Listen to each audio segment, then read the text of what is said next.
ওই যে বাবা সব সময় কেবল মাংস খেতে চায়, তো গরিব বউ সবসময় মাংস রাঁধবে কোত্থেকে, কিন্তু মাংস না রাঁধলে তো তাকে মারবে। তো সে একদিন বিড়ালের বাচ্চা জবাই করে রান্না করে ফেলছে। ছেলেটা দেখে গেছে, এখন ছেলে বেকায়দায় পড়লো, যদি বাপের কাছে বলে তাহলে মা মার খাবে, আর যদি না বলে বাপ হারাম খাবে। শুধু পুরুষকে নারী করতে পারে না, নারীকে পুরুষ করতে পারে না, আর সব করতে পারে।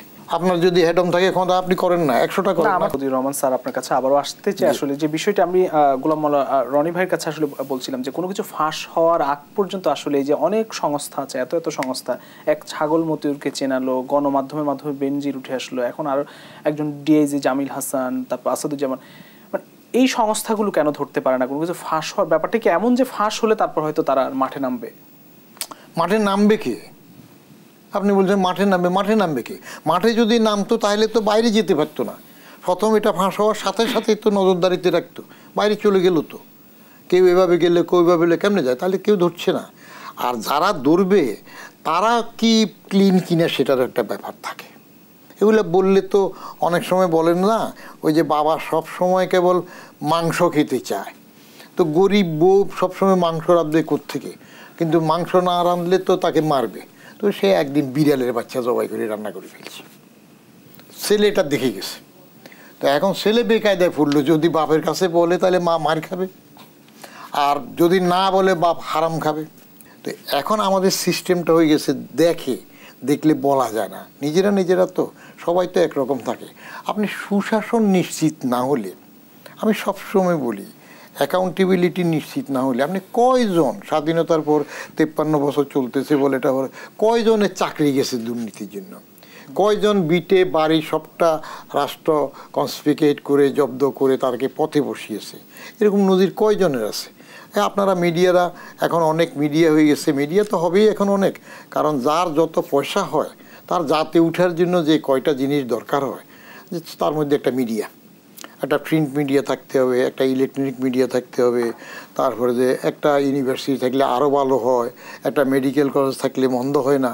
এগুলো এখন জাতে উঠার একটা নিয়ামক, কারণ বেশি টাকা হলে। তো সেই ক্ষেত্রে সবাই তো একজোট হয়ে করে, একজোট হয়ে করলে, সুশাসন না থাকলে, অ্যাকাউন্টেবিলিটি না থাকলে, হায়ার অ্যান্ড ফায়ার সিস্টেম কার্যকর না হলে, নিয়ম প্রতিপালিত না হলে, বিচার বিভাগের উপরে মানুষের আস্থা তলানিতে না গেলে, তাহলে এই যেটা ঘটার সেটা ঘটবে, উন্নত হবে, চাকচিক্য বাড়বে, এটা বাড়তেছে তো, হলো না, সুন্দর হবে। কিন্তু সমাজ তলানিতে চলে যাবে, মানিতে থাকবে না, মূল্যবোধটার অধঃপতন ঘটবে, সেটা ঘটতেছে। এই যে আমরা এখন যে প্রক্রিয়াটি দেখলাম, যে বিচারিক প্রক্রিয়া বা তদন্ত শুরু হলো, দুর্নীতি করার পরে সেটি তদন্ত শুরু হলো এবং বিচারিক প্রক্রিয়া যাওয়ার আগ পর্যন্ত তাকে পালানোর সুযোগ করে দিল, মানে সে এখনো আছে কিনা আমরা শুনছি যে বিভিন্ন গুঞ্জন চাউর হচ্ছে যে সে কোনো একটি বন্দর দিয়ে সে পালিয়েছে, মতিউরের কথা বলছি। এর আগে আমরা দেখেছি যে বেনজির আহমেদ, তিনিও দেশে নেই। এই যে এটাকে কি বিচারিক প্রক্রিয়ার স্বচ্ছতা বলবেন কিনা? বিচারিক প্রক্রিয়াতে তো বিষয়টা যায়নি, বিচারিক প্রক্রিয়া যাওয়ার আগেই তো এগুলো বিচারিক প্রক্রিয়া যায়, তো আপনি আদালতে সেখানে মামলা করে কাগজপত্র দিয়ে কিছু দরখাস্ত করলে, তখন হয়তো আগে দরখাস্ত করবেন বা কাগজপত্র দিবেন চাইলে, তারপরে তার আগে তো বিচারিক প্রক্রিয়া হয় না। তার আগে যেটা করা সেটা হলো অ্যাডমিনিস্ট্রেটিভ ব্যাপার, প্রশাসনিক ব্যাপার। এখন যখন পত্রপত্রিকায় এত খবর, প্রশাসনিক সুযোগ করে দিল কিনা তাকে যাওয়ার জন্য, এইটা আপনি বলতে পারেন। কারণ কিছু সুযোগ না থাকলে এত জনের, এত পুলিশ, আমাদের পুলিশ সম্বন্ধে তো একটা কথা বলা থাকে যে শুধু পুরুষকে নারী করতে পারে না, নারীকে পুরুষ করতে পারে না, আর সব করতে পারে। কিন্তু হালে আমাদের আবার একজনের ক্ষমতা এমন বেশি, নারী পুরুষও এক করে ফেলতে পারছে। কারণ এখন আর ওই যে অ্যাড্রেসটা একটা অফিসিয়াল অ্যাড্রেস, আমি বোকাবনি গেলাম একবার ইয়েতে গিয়ে, ফরিদপুর এক কাজে গেলাম ডিসি অফিসে, তো বলেছে স্যার আসতেছে, স্যার আসতেছে। পরে দেখি যে আসলো ম্যাডাম, একজন মহিলা। আমি ওই যে বললে স্যার, বললাম কী ব্যাপার তুমি স্যার আসতেছে বললাম, উনি তো ম্যাডাম। ও না আপনি জানেন না স্যার, এখন সব স্যার। তো এখন সুযোগ যদি কেউ করে, দেখে না দেখার বান করে, বাচ্চু রাজাকার পালাই গেছে, কেমনে গেল কেউ দেখে নাই। হ্যাঁ, এখন যদি জিজ্ঞেস করে সোমনাথ মন্দির কে ভাঙছে, বলে স্যার আমার তো জন্মই হয় না, আমি ভাঙি নাই। এইগুলো একটা কোটারি। আমি যেটা বুঝি পরিষ্কার, আমাদের পুলিশের যে দক্ষতা আছে, যে রুম ভালো ট্রেনিং পায়, এরা এগুলা জানে না, বুঝে না, আমাদের মাথায় আসে না। কিন্তু যখন বলে আইনি প্রক্রিয়া নিষেধ না দেওয়া পর্যন্ত কিছু করতে পারে না, সেখানে গলদটা শুরু হয়। আইনি প্রক্রিয়ায় কোর্ট থেকে নিষেধ করার জন্য যে ক্ষেত্রটা প্রস্তুত করা, দুদকের তরফ থেকে হোক বা ডিপার্টমেন্ট থেকে হোক, ইভেন যদি আমার এনবিআরও তো একটা ব্যবস্থা নিতে পারতো, এটা বললে আমার জুনিয়র প্রিয় কলিগ মুনিম হয়তো ব্যবস্থা নিতে পারতো।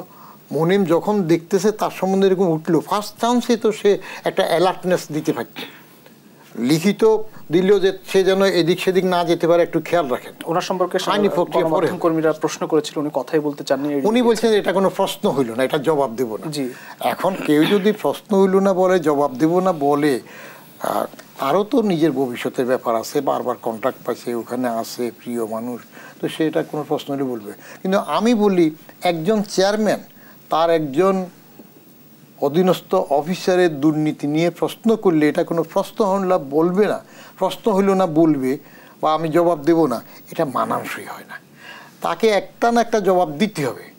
তো কেউ অ্যাকশানে তো যায় নাই, অ্যাকশানে যদি যেত, প্রথম চান্সে যদি অ্যালার্টনেস দিত, আপনি লিগ্যালি আইন কোর্ট থেকে পাওয়ার আগেও তো ব্যবস্থা আছে।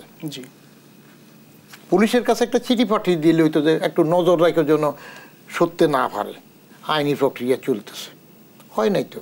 ওই সব হয়ে যাওয়ার পরে গতানুগতিক চলে গেছে কিনা আমি জানি না। আজকে ওই আমার গিন্নি, আমি তো বোকা মানুষ, এই টেলিফোনে কিচ্ছু নাই, তো গিন্নির বড় একটা টেলিফোনের মধ্যে বাইর করে দেখাইলো যে দেখো তোমার মতিউরের বেলের ছবি, কোন টিভি দেখাইলো, মাথা বেল করা, ইয়ের মধ্যে মোবাইলের মধ্যে সে নাকি এরকম করছে।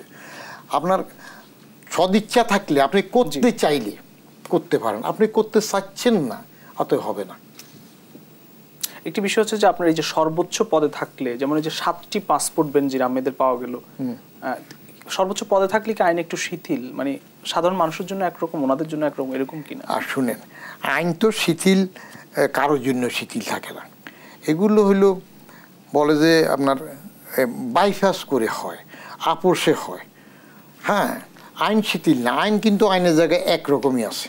তাহলে এগুলো করছে তার ভয়তে হোক, তার চাপে হোক, কিংবা তার থেকে অন্যভাবে বেনিফিট নিয়ে হোক, এগুলো করা হয়েছে। কেমন আমি বলি আমাকে অ্যারেস্ট করে নিয়ে যাক না, আমার তো পালানোর উপায় না, আমার পাসপোর্টই তো নাই, বহু আগে এটার মেয়াদ শেষ হয়ে, আমি রিনিউ করি না, করবো কেন, আমি তো কোথাও যাব না। মানে তার ক্ষেত্রে আইন কাজ করবে না। হ্যাঁ, আইন কাজ করবে না।